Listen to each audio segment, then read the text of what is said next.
আসসালামু আলাইকুম।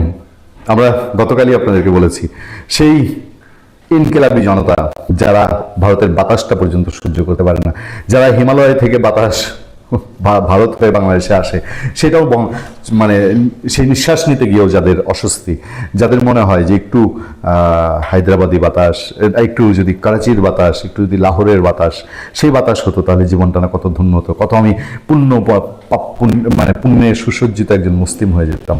সেই বাংলাদেশে, যে বাংলাদেশে এর আগের 18-19 মাস ইউনূস আমলে ভারত নাম শুনলেই অনেকের শরীরে জ্বালা ধরে যেত, যেই বাংলাদেশে ভারত এবং আওয়ামী লীগকে মিক্সচার দিয়ে একটা ধরেন যে ভর্তা বানিয়ে না খাইলে কারো কারো সহ্য হতো না, তারা এখন যখন বাধ্য হয়ে যান বাঁচানোর জন্য সেই একমাত্র ভারত থেকে এবং শেখ হাসিনার বানানো পাইপলাইন দিয়ে গ্যাস আনতে হচ্ছে, তখন সেই লাতসরণের মাথা খাওয়া লোকগুলা এখন গর্তে ঢুকেছে। এখন আর শব্দ নেই।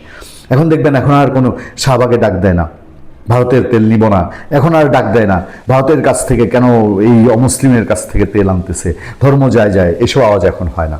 যাক, ভারতের কাছে বাংলাদেশ তেল চেয়েছিল, আমি গতকালই জানিয়েছি যে ভারতের হাই কমিশনার তিনি এটা দিল্লিতে পাঠিয়ে দিয়েছেন, তিনি তার চেইনে সেখানে যোগাযোগ করেছেন। আজকে আমরা যেটা জানছি যে বাংলাদেশকে অতিরিক্ত ডিজেল দেওয়ার অনুরোধ বিবেচনা করছে ভারত।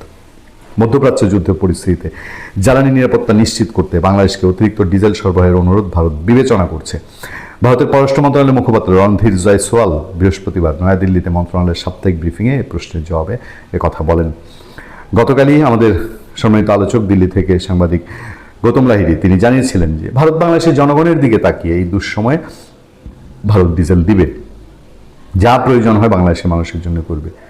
কই সেই ইনকেলাবিরা, সেই কই ভারত বিদ্বেষীরা, ভারতের চাদর কাপড় পুড়িয়ে দেওয়ারা, সেই কই ভারতের 7 সিস্টার ভেঙে ফেলার দল, কই সেই হাসনাত আবদুল্লাদের সেই গর্জন, কই এখন গিয়ে তো শহীদ মিনারে গর্জন করে না ভারতের ডিজেল নিব না, একবার তো জ্বালাময় বক্তৃতা দেয়নি। ভারত বাংলাদেশের মানুষের দিকে তাকিয়ে, মানুষের কষ্টের দিকে তাকিয়ে তারা এটা বিবেচনা করবে, গৌতম লাহিড়ী গতকাল আমাদের জানিয়েছিলেন। বাংলাদেশ ছাড়াও শ্রীলঙ্কা ও মালদ্বীপ এই ধরনের অনুরোধ করেছে বলে জানান রণধীর জয়সওয়াল। তিনি বলেন ভারতের প্রয়োজন এবং শোধনাগারের ক্ষমতা খতিয়ে দেখে সরকার এই বিষয়ে সিদ্ধান্ত নেবে।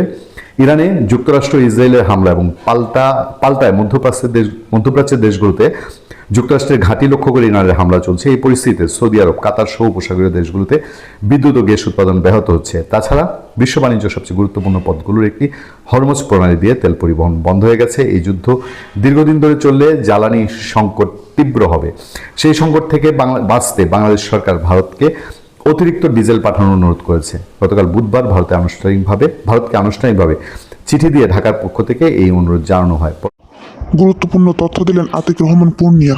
করা হয়, জানতে চাওয়া হয় কোভিডের সময় ভারত তার নিকট প্রতিবেশীদের সাহায্যে এগিয়ে এসেছিল। এবার পশ্চিম এশিয়ার লড়াইয়ের ফলে বিভিন্ন দেশে প্রতিবেশীদের আটকে থাকা নাগরিকদের উদ্ধার করা কিংবা জ্বালানি সরবরাহের জন্য বাংলাদেশ বা অন্যরা ভারতে অনুরোধ জানিয়েছে কিনা।